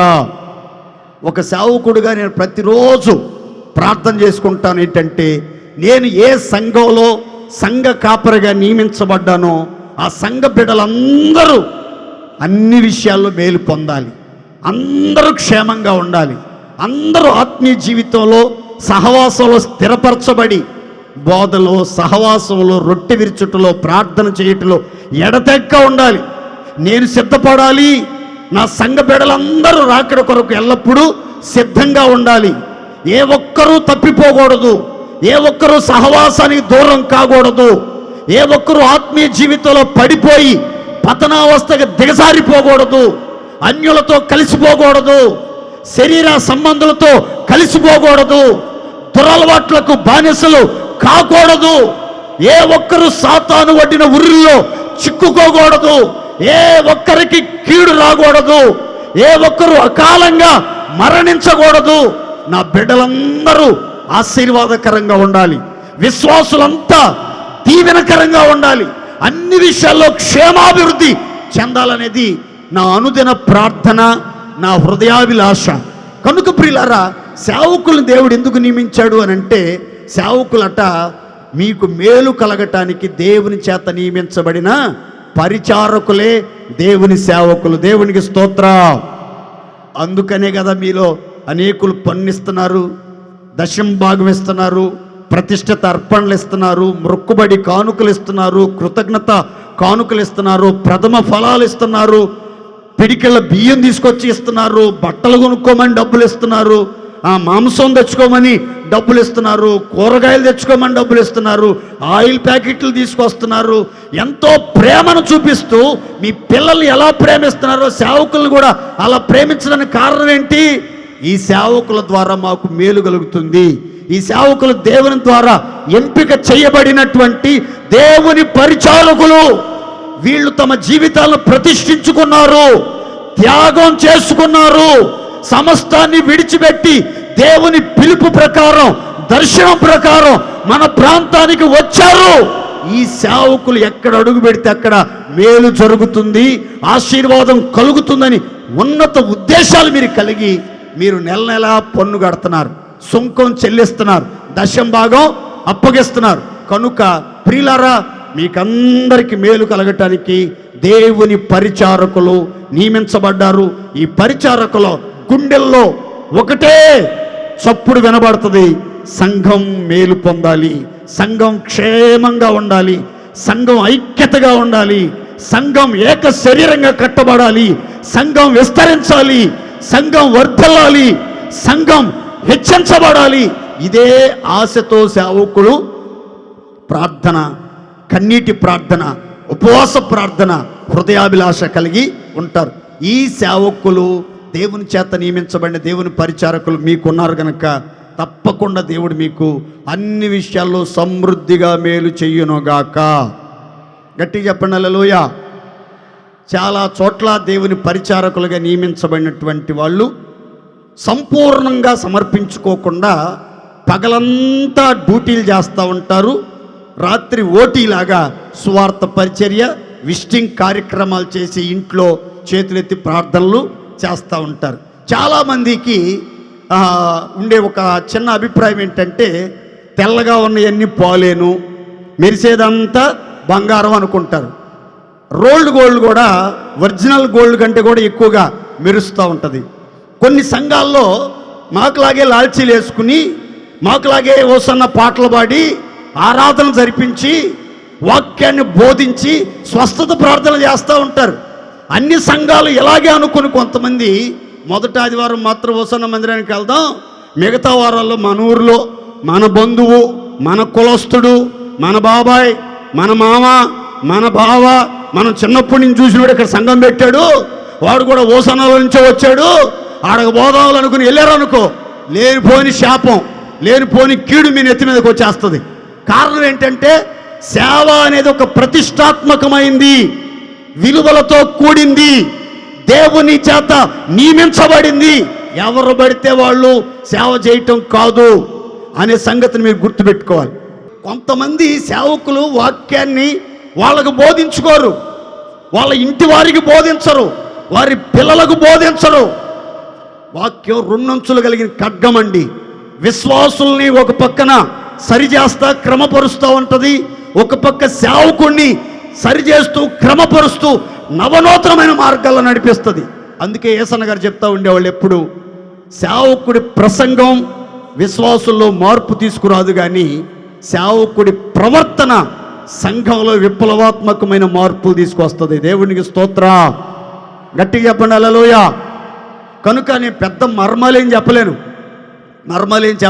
ఇక్కడికి వచ్చిన వాళ్ళంతా గొప్ప గొప్ప మర్మాలు చెప్పిన సేవకులు మీరు చూశారు. మీరు చూసిన సేవకులంతా గుడారాల పండుగలో వాక్యం చెప్తూ ఉంటారు, బల్లలు గుద్దుతూ ఉంటారు. మనకు ఆ ఛాన్స్ లేదు, ఎందుకంటే మనకు అంత అనుభవం లేదు, మనకు ఆ సామర్థ్యం లేదు, మనకు ఆ దర్శనం లేదు దేవుడి దేవాల. అందుకని మీ పెద్దగా బాధపడాల్సిన అవసరం లేదు. అయితే ఒకటి మాత్రం ఖచ్చితంగా చెప్పగలను, మీ మేలు కోరే దేవుని పరిచారకుడు నేనని తప్పకుండా చెప్పగలను. దేవునికి స్తోత్ర, గట్టిగా చెప్పండి హల్లెలూయా. ఇప్పుడు 5 విషయాలు చెప్పాను. మొదటిగా మేలు కలిగే మార్గం ఏంటంటే, భూమి విషయమై శ్రద్ధ తీసుకోవాలి. ఎవరు? రాజులు. ఎవరండి? చెప్పాలందరూ నోరుదేసి. ఎవరు రాజులు? ఎవరు? చీకట్లో నుంచి ఆశ్చర్యకరమైన వెలుగులోనికి వచ్చిన రక్షించబడిన విశ్వాసులు. రెండో విషయం ఏంటంటే, శ్రమలలో ఓర్పు కలిగి దేవుడు అనుమతించిన శ్రమలన్నింటినీ తట్టుకుని నిలబడే వారికి దేవుడు మేలు చేస్తాడు. మూడవది, దేవునితో సహవాసం కలిగినటువంటి వారికి సమాధానం కలుగుతుంది, అలాగున మేలు కలుగుతుంది. నాలుగో విషయం ఏంటంటే, తల్లిని తండ్రిని ఎవరు సన్మానిస్తారో వారికి దీర్ఘాయువు కలుగుతుంది, మేలు కలుగుతుంది. ఐదవది ఏంటంటే, దేవుని పరిచారకులు సంఘం యొక్క మేలు కోరుకుని క్షేమం కోరుకునే సేవకులు ఏ సంఘానికి నియమితులై ఉంటారో ఆ సంఘానికి దేవుడు అన్ని విషయాల్లో మేలు చేస్తాడు. దేవునికి స్తోత్ర. రెండంతలుగా దేవుడు ఈరోజే మీకు మేలు చేయబోతున్నాడు. నిరీక్షించండి, నమ్మండి, విశ్వాసంతో ప్రార్థన చేసుకోండి. తప్పనిసరిగా సర్వ విషయముల యందు సమృద్ధిగా దేవుడు మేలు చేకూర్చునుగాక. పరిశుద్ధుడా పరమ తండ్రి, మీ శ్రేష్ఠ పరిశుద్ధ నామానికి స్తోత్రాలు చెల్లిస్తున్నాను. మార్చి నెలలో మాకు ఇచ్చినటువంటి అమూల్యమైన శుభవాగ్దానం కొరకు స్తోత్రాలు. బంధకములలో పడియుండి నిరీక్షణ గలవారలారా, మీ కోటను మరలా ప్రవేశించుడి, రెండంతలుగా మీకు మేలు చేసేదనని నేడు నేను మీకు తెలియజేయుచున్నానని అభయమిచ్చిన గొప్ప దేవుడివి. సంఘ సహవాసంలో చేర్చబడిన ప్రియులందరికీ రెండంతలుగా మేలు కలుగునట్లుగా కృప చూపమని వేడుకుంటున్నాను. సర్వ విషయముల యందు మేలు చేయండి ప్రభువా. సమృద్ధిగా మేలు కలుగునట్లు ఆజ్ఞాపించండి ప్రభువా. సౌఖ్యాన్ని దయచేయమని వేడుకుంటూ ఉన్నాను తండ్రి. గర్భఫల విషయంలో మేలు చేయండి నా తండ్రి. వ్యాపారాలలో మేలు చేయండి ప్రభువా. చేతి పనుల్లో, వృత్తి పనుల్లో మేలు చేయండి ప్రభువా. అయ్యా, నేల పంట విషయంలో మేలు చేయమని వేడుకుంటున్నాను. మీ బిడ్డలు పూనుకున్న సర్వ ప్రయత్నాలలో, పనులలో మేలు కలుగునుగాక. సమస్త మేలులు సమకూడి జరుగునుగాక. సిద్ధపరిచిన మేలులతో తృప్తిపరచబడుదురుగాక. దాచి ఉంచిన మేలులతో తృప్తిపరచబడుదురుగాక. పరిశుద్ధ ఆలయములోని మేలులతో తృప్తిపరచబడుదురుగాక. గొప్ప కార్యాలు మీరు జరిగించమని వేడుకుంటున్నాను. దేశములో రాజు భూమి విషయమై శ్రద్ధ తీసుకుంటాడో ఆ దేశమునకు సర్వ విషయముల యందు మేలు కలుగునని సెలవిచ్చారు. రక్షించబడిన పరిశుద్ధులు, విశ్వాసులు, ఆత్మ సంబంధులైనటువంటి ప్రతి ఒక్కరూ తమ హృదయములో, మనస్సులో ఎటువంటి కలుపు మొక్కలు, చేదు వేరులు, దుర్గుణాలు, దుష్టాభిప్రాయాలు ప్రవేశించకుండానట్లుగా హృదిని, మదిని జాగరూకులై కాపాడుకునే కృపనిచ్చి సర్వ విషయాలలో మేలు చేకూర్చమని వేడుకుంటున్నాను స్వామి. మీకు స్తోత్ర. ఎంతోమంది శ్రమల కొలిమిలో కాల్చబడుతూ ఉన్నారు. శ్రమలు, శోధనలు, ఇబ్బందులు, ఇక్కట్లు, అనారోగ్యాలు, ఆర్థిక ఇబ్బందులతో అర్థం కాని సమస్యల సుడిగుండాల్లో చిక్కుకొని విలవెల్లాడిపోతున్నారు. మీరు అనుమతించిన ప్రతి శ్రమను హృదయపూర్వకంగా అంగీకరించి, ఆహ్వానించి, అనుభవించి, తట్టుకోవటానికి, భరించడానికి, సహించడానికి, శ్రమలనే ఆశీర్వాదాలుగా మలుచుకోవటానికి కావలసిన ఓపిక, ఓర్పు ప్రియ బిడ్డలందరికీ ధారాళంగా దయచేయండి. శ్రమల కొలిమిలో కాల్చబడుతున్న బిడ్డలను మీరు జ్ఞాపకం చేసుకోండి అయ్యా. ఒక్కసారి దృష్టి ఉంచండి అయ్యా. మీ పిల్లలను పడగొట్టక కట్టండి ప్రభువా. పెళ్ళగించక నాటి స్థిరపరచమని వేడుకుంటున్నాను స్వామి. మీకు స్తోత్రం. ఆయనతో సహవాసం చేసిన ఎడల సమాధానం కలుగును, అలాగున నీకు మేలు కలుగునని చెప్పారు. ఒక్కొక్క బిడ్డ హృదయంలో సమాధానం, కుటుంబంలో సమాధానం, సంఘములో సమాధానం, సరిహద్దుల్లో సమాధానం మీరు దయచేయమని వేడుకుంటున్నాను తండ్రి. మీకు స్తోత్రాలు. మూర్ఖులతో, తుంటర్లతో, అజ్ఞానులతో, తిరుగుబోతులతో, త్రాగుబోతులతో, వ్యభిచారులతో, చీకటి సంబంధులతో, విగ్రహారాధికులతో, అన్యజనులతో సహవాసం చెయ్యక ఎల్లప్పుడూ తండ్రి, కుమార, పరిశుద్ధాత్ముడా మీతో అన్యోన్య సహవాసం కలిగి వెలుగులో నడిపించబడినట్లుగా కార్యాలు నూతనపరచమని వేడుకుంటున్నాను. తల్లిని, తండ్రిని సన్మానించుము, నీకు మేలు కలుగునట్లు, అప్పుడు భూమి మీద దీర్ఘాయుష్యమంతుడు అవుతావని చెప్పారు. మా పిల్లలందరూ తల్లిదండ్రులను నిర్లక్ష్యం చేయకుండా, తల్లిదండ్రులను అలక్ష్యం చేయకుండా, తల్లిదండ్రులను దూషించకుండా, అవమానపరచకుండా, తల్లిదండ్రులకు లోబడి, తల్లిదండ్రులకు విధేయత కలిగి, తల్లిదండ్రులను సంతోషపెట్టే బిడ్డలుగా, తల్లిదండ్రులకు అండగా, ఆధారంగా నిలబడే బిడ్డలుగా, అన్ని విషయాలలో ఆశీర్వాదకరంగా మీ బిడ్డలను నిలవబెట్టమని వేడుకుంటున్నాను స్వామి. మేలు కలుగుటకు అధికారం పొందినటువంటి వారు దేవుని పరిచారకులని చెప్పారు. ఇదిగో ప్రభువా, మేము మీ పరిచారకులం, మీ రాయబారులం, మధ్యవర్తులం తండ్రి. ఇదిగో ఈ సంఘ బిడ్డలందరికీ మేలే జరగాలి, క్షేమమే కలగాలి, ఆశీర్వాదమే కలగాలి, ఆరోగ్యమే కలగాలి, ఆనందమే కలగాలి.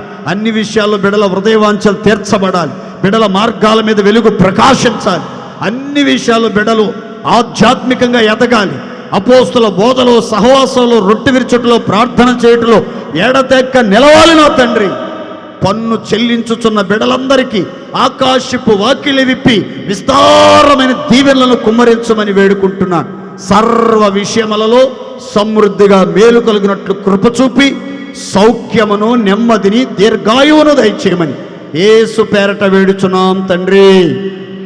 ఆమేన్.